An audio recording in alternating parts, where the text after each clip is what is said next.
All right. So in this activity, we are going to put together our circulating fan circuit.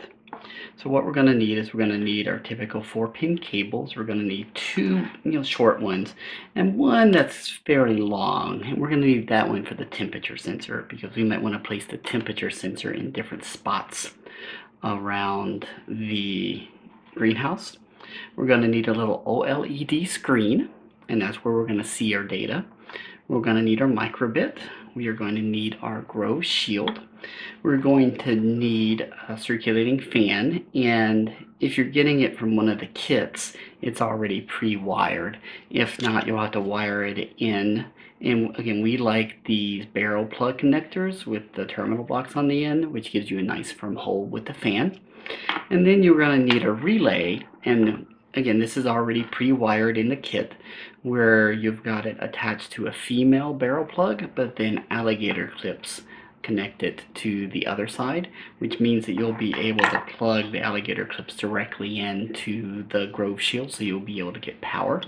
And we've had to splice the positive side of the wire so it will go through the relay. We've already inserted it into the relay, so that means that when the relay is on, it'll let those two wires be connected again so the current will flow. Last thing we'll need is we'll need a USB cord, particularly a micro USB cord, so we can download the file to the microbit eventually. So first thing up is let's put our microbit into our Grow shield. I have already downloaded the file that's going to drive the component onto this microbit. Okay. The relay, let's plug it in first because it's the most complicated piece. And the wires will only go in one way, so if you try to put it in one way and it won't go, switch it around and it will go right in. You can't wire them in wrong. And our relay is on all of our microbit circuits goes into port P1.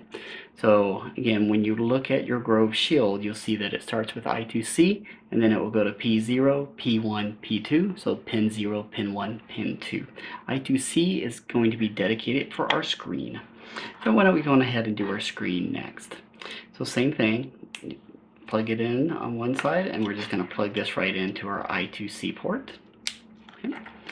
Next, we're going to take our temperature and humidity sensor and we are going to plug that one into P0.